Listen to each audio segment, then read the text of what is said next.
ಇಲ್ಲಿ ಅಡ್ಡ ಮತದಾನ ಮಾಡಿದವರು ಧರ್ಮಕ್ಕೆ ಹೋಗಿ ಮತದಾನ ಮಾಡಿದ್ರ? ಏನು ತಲೆಯಲ್ಲಿ ಬುದ್ಧಿ ಇಲ್ಲದೆ ಹೋಗಿ ಮತದಾನ ಮಾಡಿದ್ದಾರಾ? ಇಲ್ಲ ತಾನೆ.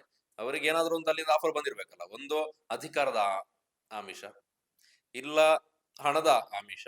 ಇದೆರಡು ಇಲ್ಲದೆ ಇವ್ರು ಹೋಗಿ ಬಿಟ್ಟಿಯಾಗಿ ಮತ ಹಾಕಿ ಬರ್ತಾರ?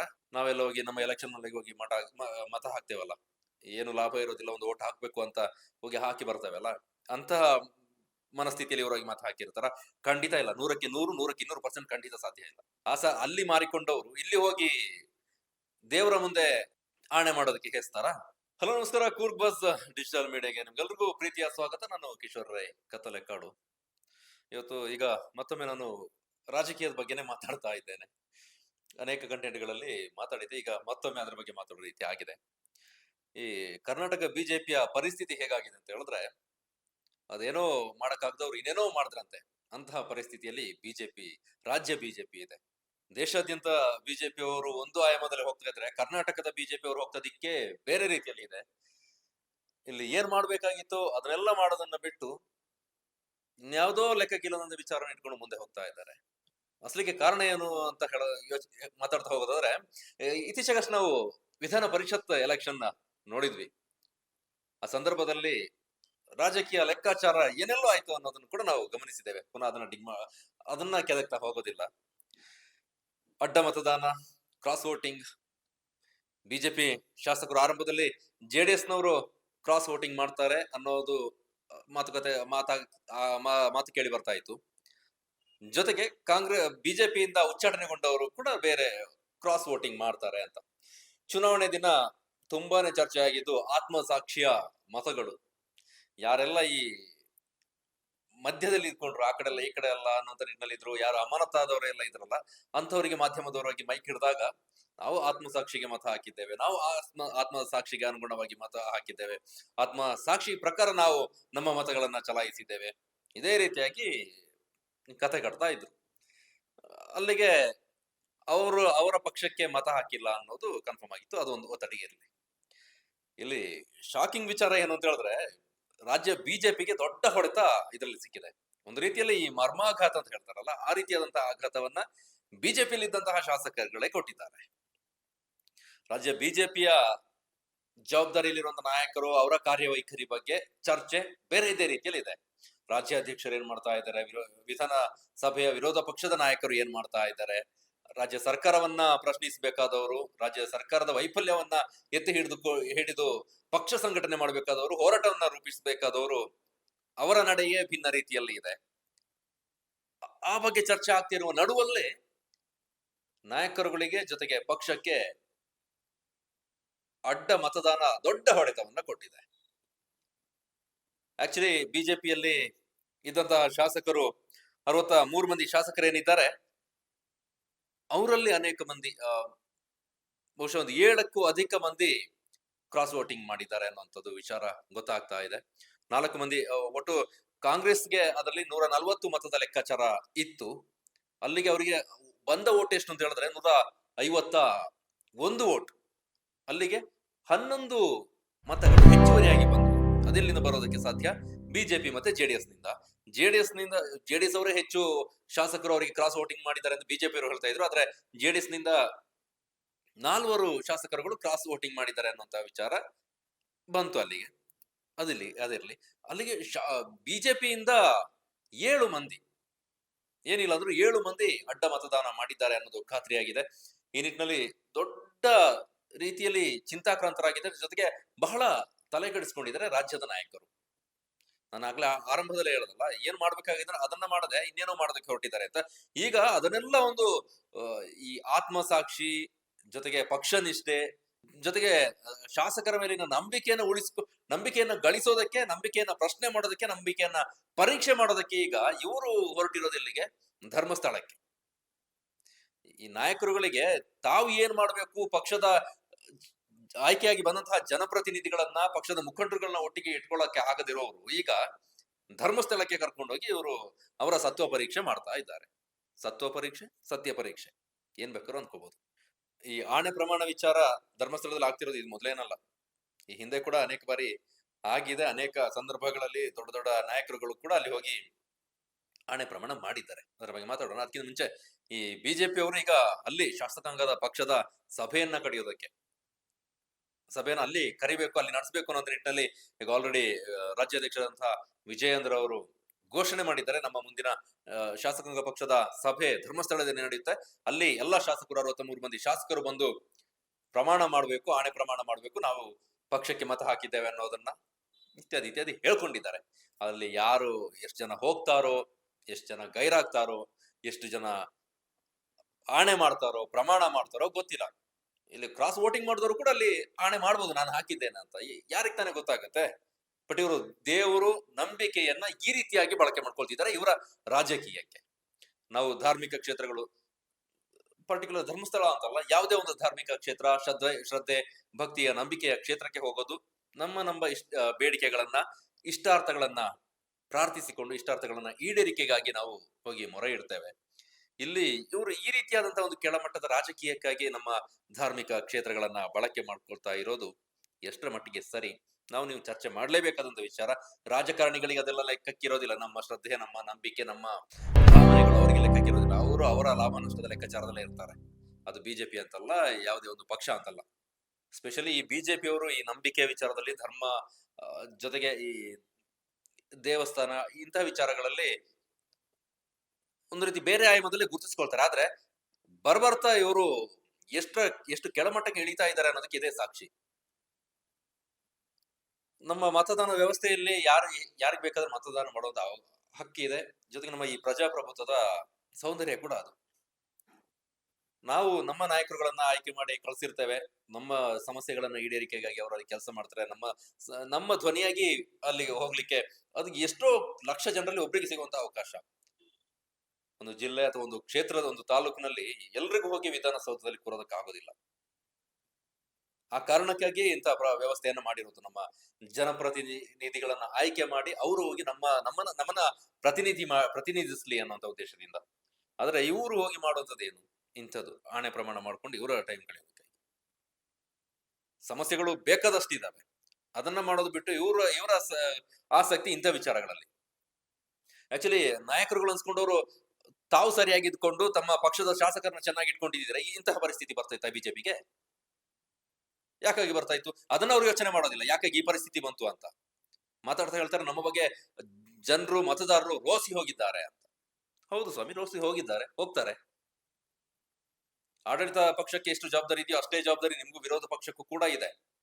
ನಾವು ಚುನಾವಣೆಯಲ್ಲಿ ಸೋತ್ವಿ ಅಂದಾಕ್ಷಣ ನೀವು ನಮಗೆ ಇದಕ್ಕೂ ಸಂಬಂಧನೇ ಇಲ್ಲ ಅಂತ ನಿಮ್ಮದೇ ಬೇರೆ ರೂಟ್ ನಲ್ಲಿ ಇದ್ರೆ, ಅದಕ್ಕೆ ಕಾರಣಗಳು ಅನೇಕ ಇದಾವೆ ಬಿಡಿ. ನೀವು ಯಾಕೆ ಸೈಲೆಂಟ್ ಆಗಿದ್ದೀರಿ? ರಾಜ್ಯದಲ್ಲಿರೋ ನಾಯಕರುಗಳು ಮೌನ ಯಾಕೆ? ಅವರು ಆಡಳಿತ ಪಕ್ಷವನ್ನ ಯಾಕೆ ಪ್ರಶ್ನಿಸ್ತಾ ಇಲ್ಲ? ಅನೇಕ ಲೋಪಗಳಿದ್ರು ಕೂಡ ಅದನ್ನ ಮುಂದೆ ಇಟ್ಕೊಂಡು ನೀವು ಹೋರಾಟಗಳನ್ನ ಯಾಕೆ ರೂಪಿಸ್ತಾ ಇಲ್ಲ? ವಿರೋಧ ಪಕ್ಷದ ಜವಾಬ್ದಾರಿ ನಿಮ್ಮ ನಾಯಕರುಗಳು ಯಾಕೆ ಸಮರ್ಥವಾಗಿ ಮಾಡ್ತಾ ಇಲ್ಲ? ಯಾಕೆ ಅದನ್ನ ಧ್ವನಿ ಎತ್ತುತ್ತಾ ಇಲ್ಲ ಅನ್ನೋದಕ್ಕೆ ಕಾರಣಗಳು ಅನೇಕ ಇದ್ದಾವೆ. ಅದನ್ನ ಮಾತಾಡೋದಾದ್ರೆ ಬೇರೆ ರೀತಿಯಲ್ಲಿ ಸಾಗುತ್ತೆ. ಆದ್ರೆ ನಿಮ್ಮ ಪಕ್ಷದಲ್ಲಿರೋರ್ನೇ ಒಂದು ಸರಿಯಾಗಿ ಇಟ್ಕೊಳ್ಳಕ್ಕೆ ಆಗದಿದ್ದ ಮೇಲೆ ಏನ್ ಮಾಡಕ್ಕಾಗುತ್ತೆ? ಒಬ್ಬ ಬಲಿಷ್ಠ ನಾಯಕನ ಸಾಮರ್ಥ್ಯ ಗೊತ್ತಾಗೋದು ಅಲ್ಲಿ. ಒಬ್ಬ ಸಮರ್ಥ ನಾಯಕನ ಸಾಮರ್ಥ್ಯ ಗೊತ್ತಾಗೋದು ಅಲ್ಲಿ. ನಾಯಕ ಯಾರು ಅನ್ನೋದು ಮುಖ್ಯ ಅಲ್ಲ, ಅವ್ರು ಹೇಗಿರ್ತಾನೆ ಅನ್ನೋದು ಕೂಡ ಮುಖ್ಯ ಆಗುತ್ತೆ. ಈಗ ರಾಜ್ಯ ಬಿಜೆಪಿ ಅಧ್ಯಕ್ಷ ಸ್ಥಾನದ ಬುಡ ಕೂಡ ಅಲ್ಲಾಡ್ತಾ ಇದೆ. ವಿರೋಧ ಪಕ್ಷ ವಿಪಕ್ಷ ನಾಯಕ ಸ್ಥಾನ ಬುಡಕ್ಕೂ ಕೂಡ ಅಲ್ಲಾಡ್ತಾ ಇದೆ. ಸಮರ್ಥವಾಗಿದ್ದಿದ್ರೆ ಇಂತಹ ಪರಿಸ್ಥಿತಿ ಬರ್ತಾ ಇತ್ತಾ?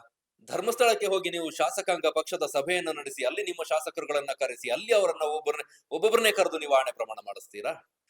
ರಾಜಕೀಯ ವ್ಯವಸ್ಥೆ ಎಂಥ ಯೋಚನೆ ನಿಮ್ಮದು? ಪ್ರತಿನಿತ್ಯ ಲಕ್ಷಾಂತರ ಜನ ಅಲ್ಲಿಗೆ ಬರ್ತಾರೆ.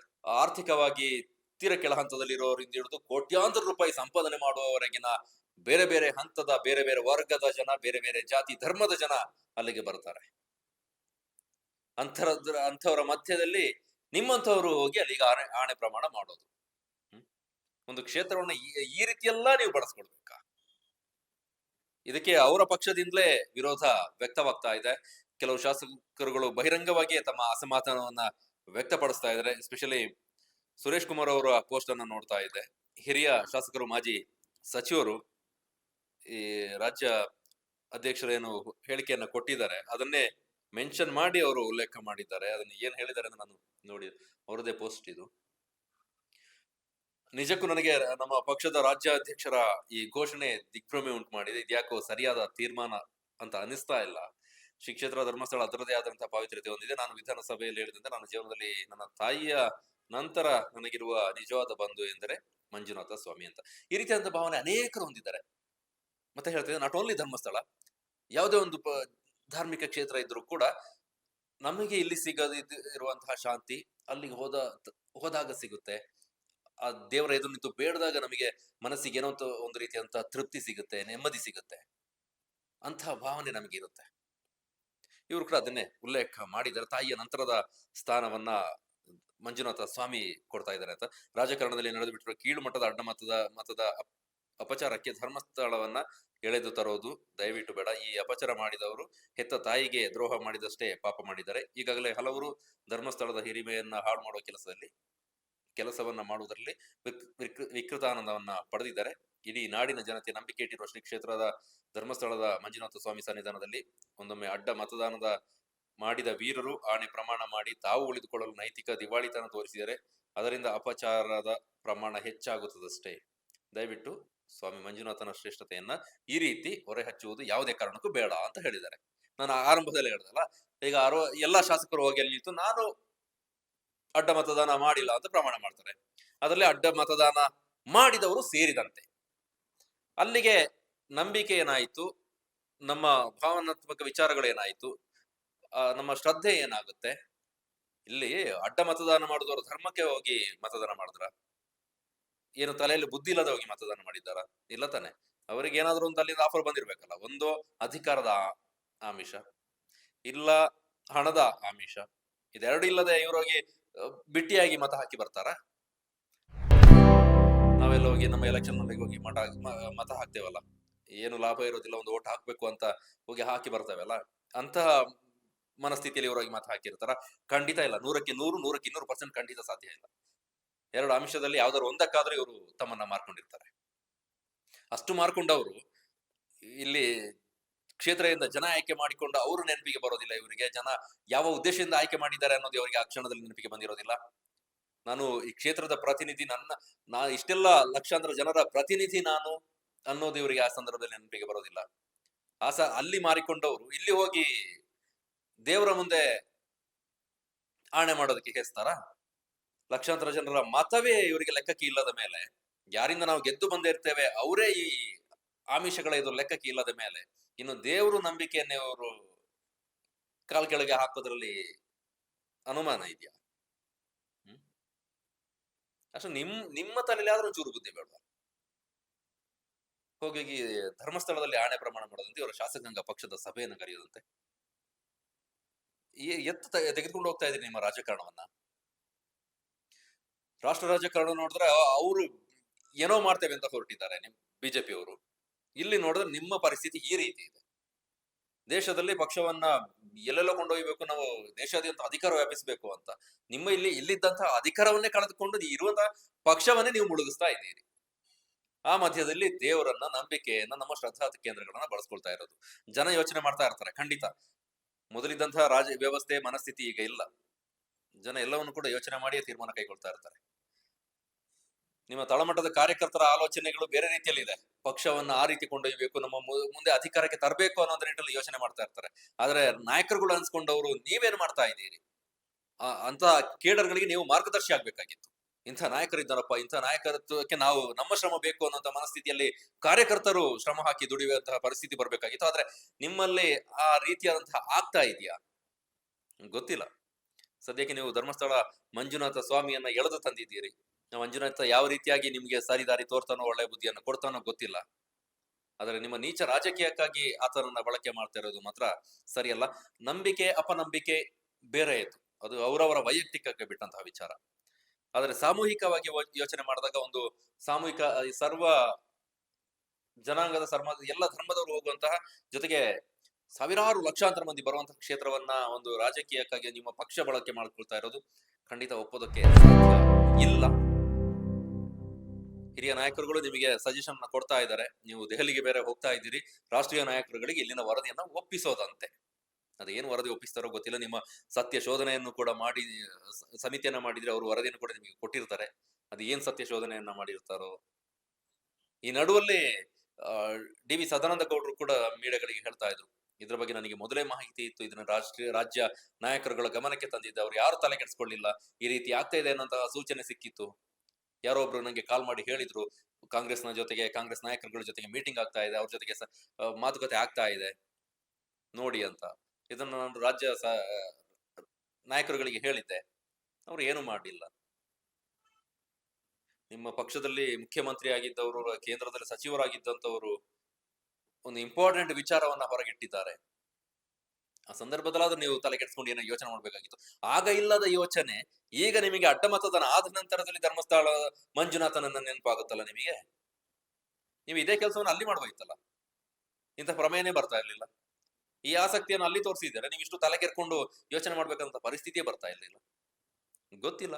ಆದ್ರೆ ನಮ್ಮ ಧರ್ಮದ, ನಮ್ಮ ನಂಬಿಕೆಯನ್ನ ನೀವು ಈ ರೀತಿ ಬಳಸ್ಕೊಳ್ಬೇಡಿ. ಅನೇಕ ನಾಯಕರುಗಳು ನಿಮಗೆ ಮಾರ್ಗದರ್ಶನ ಮಾಡ್ತಾ ಇದ್ದಾರೆ.